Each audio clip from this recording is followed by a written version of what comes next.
আসসালামু আলাইকুম প্রিয় সুধী, আশা করি সবাই ভালো আছেন। তো দেখেন, মরিচের বাজার কিন্তু এখন বর্তমানে প্রচুর চড়া।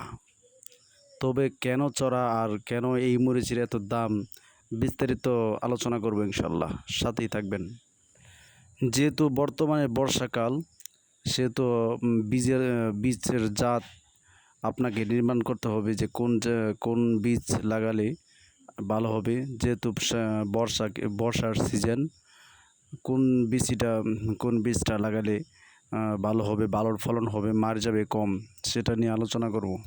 এই সিজনে প্রচুর বৃষ্টি হবে, মানে বর্ষাকালে তো এমনিতেই অনেক বৃষ্টি হয়, যার কারণে তাপমাত্রা অনেক বেড়ে যায়। সবসময় বৃষ্টি হয়, যার কারণে অনেক সমস্যা হয়। অতএব সব বীজ এই সময় লাগানো যাবে না। বর্ষাকালীন মরিচের জাত হলো সবচেয়ে ভালো জাত হলো আমাদের এলাকায়, মানে ময়মনসিংহ এলাকার মধ্যে সবচেয়ে ভালো জাত হলো বর্ষা মরিচ, মানে ফায়ার, যেটা যাকে বলি বর্ষা মরিচ, ফায়ার হট। ময়মনসিংহের মানুষের প্রায় অধিকাংশ মানুষই বর্ষার সময় এই মরিচটা লাগিয়ে থাকে।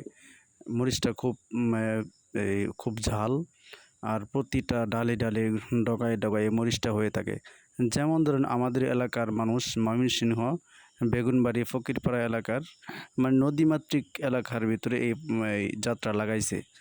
দেখতে পাচ্ছেন প্রচুর মরিচ ধরছে। আমার এক কৃষক ভাই এই মরিচের যাত্রা লাগাইছে।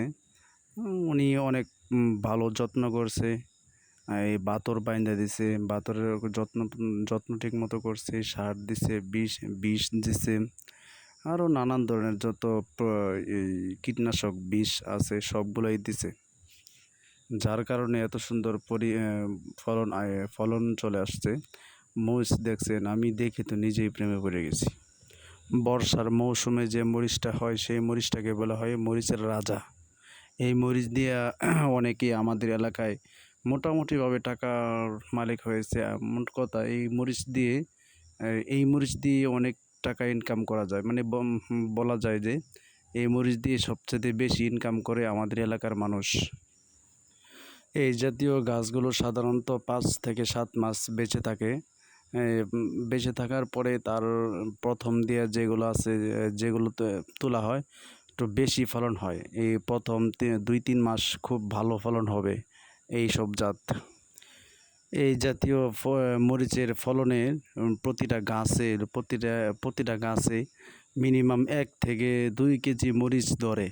মানে প্রতিটা গাছে যদি ভাবেন, একটা ভাবেন, যদি একটা গাছ থেকে প্রতিটা মরিচের গাছ থেকে 1 কেজি কিংবা 2 কেজি মরিচ হয়, তাহলে পাবেন তো একটা এক কাঠা জমি থেকে কয় কেজি মরিচ উৎপাদন হয়, কতগুলা মরিচ থাকতে পারে একবার ভাবুন। এই জন্যই বলি কি, বর্ষা মৌসুমে আপনার যার যার জমি আছে এগুলা মরিচ আবাদ করেন।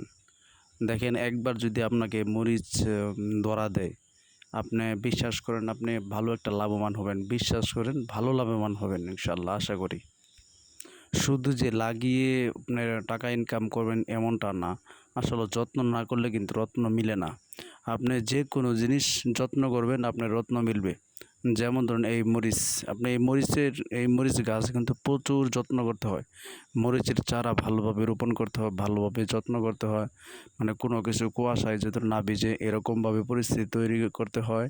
মানে প্রচুর যত্ন করতে হয়, নিজের সন্তানের থেকেও বেশি এই মরিচকে যত্ন করতে হয়। তাহলেই আপনার দিন শেষে ভালো একটা ফলন পাবেন, আর ভালো মোটামুটিভাবে ভালো একটা টাকা ইনকাম করে বাসায় নিয়ে যেতে পারবেন।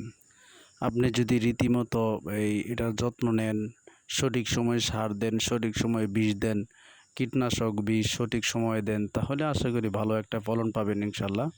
যেহেতু এটাও একটা মরিচ গাছ, পোকা দমন করতে হবে। ভিডিওটা যদি ভালো লাগে, ধরনের লাইক কমেন্ট শেয়ার করতে ভুলবেন না। তাকে এই বিষ দ্বারা ভিডিও বানাইতে করতে হবে, মানে বিষ প্রয়োগ করতে হবে। তাই আপনাদের কাছে এই রিকোয়েস্ট করলাম।